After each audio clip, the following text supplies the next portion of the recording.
दोस्तों, एक कहानी है एक मूर्ख राजा की। कई साल पहले नदी के किनारे पर एक द्वितीय नामक नगरी हुआ करती थी।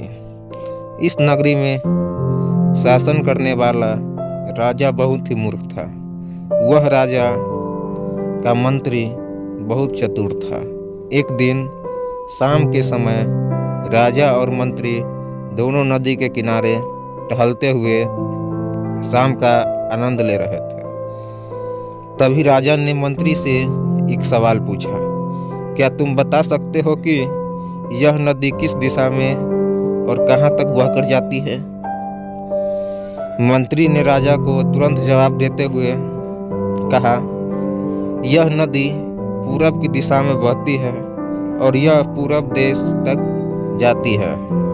इस पर राजा ने कहा कि वह नहीं चाहता है कि हमारे देश का पानी पूरब के देशवासी इस्तेमाल करे। राजा ने मंत्री को नदी का पानी रोकने के लिए दीवार खड़ी करने का आदेश दिया। तभी मंत्री ने राजा से कहा कि ऐसा करने पर हमारा ही नुकसान होगा। राजा ने गुस्से से कहा कि पानी हमारा है और पूरब देश वाले मुफ्त में इसका इस्तेमाल कर रहे हैं और तुम बोल रहे हो कि हमारा नुकसान होगा। इसमें हमारा कुछ नुकसान नहीं होगा। तुम जल्दी से जल्दी नदी में दीवार बनवाने का काम शुरू कराओ। मंत्री राजा की आज्ञा का पालन करते हुए कारीगरों को बुलाता है और नदी के पास दीवार बनाने का काम शुरू करवा देता है। नदी में दीवार बनाने का काम तेजी से चलने लगा और कुछ दिन में दीवार बनकर तैयार हो गई। यह देखकर राजा बहुत प्रसन्न होते हैं, परंतु उनकी मूर्खता के कारण कुछ दिन बाद जब बारिश का मौसम दस्तक देता है तब तो नदी का पानी पूरे गांव में भरने लगता है। धीरे धीरे पानी लोगों को घरों में घुसना शुरू हो जाता है। इससे परेशान होकर सारे नगरवासी एकत्रित होकर मंत्री के पास आते हैं। मंत्री उन्हें आश्वासन देता है कि वह इस समस्या का हल ढूंढकर निकालेगा। लोगों की परेशानी सुनकर मंत्री समाधान निकालने के लिए एक योजना बनाता है।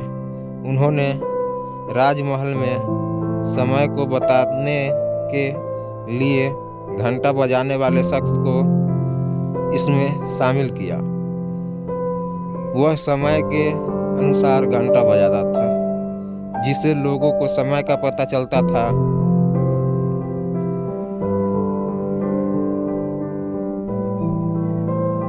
मंत्री ने उसे कहा कि आज तुम प्रति घंटे की बजाय हर आधे घंटे में घंटा बजाना।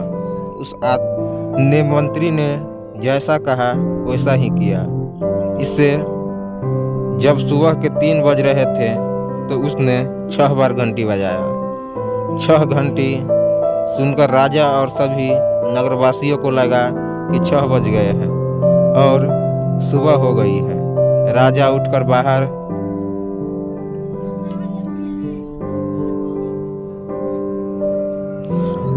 आता है तो मंत्री पहले ही मौजूद होता है। बाहर अंधेरा देखकर राजा मंत्री से पूछता है कि अभी तक सूर्योदय क्यों नहीं हुआ। राजा के सवाल पर का जवाब देते हुए मंत्री ने कहा, महाराज, प्रातःकाल हो चुकी है, पर हमें पूर्व दिशा वालों के यहाँ पानी को जाने से रोक दिया है, तो शायद इसलिए उन्होंने हमारे यहाँ सूर्य की रोशनी को आने से रोक दिया है। इसलिए सूर्य उदय तो हुआ है, पर हमारे देश तक रोशनी नहीं पहुंची है।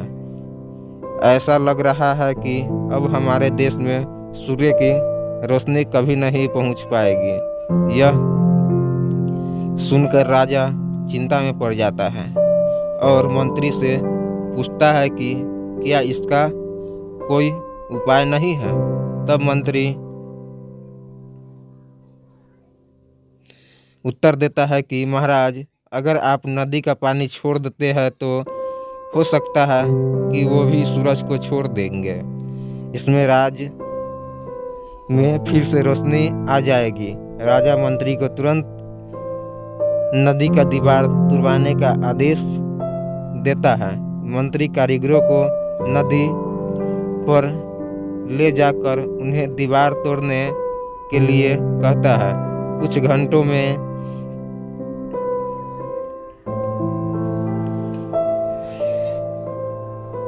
कारीगरों ने दीवार गिरा दी और तब तक सूर्य निकलने का भी समय हो गया था।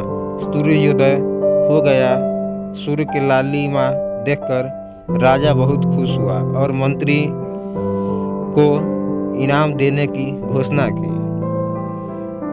राजा ने मंत्री की तारीफ करते हुए कहा कि तुम्हारे कारण हमारे राज्य में फिर से सूर्य उदय हो पाया है और तुमने हमारे राज्य को अंधकार से बचाया है। इसके बाद मंत्री कहता है कि महाराज, यह तो राज्य के लिए प्रति मेरा फर्ज था। इसी को कहता है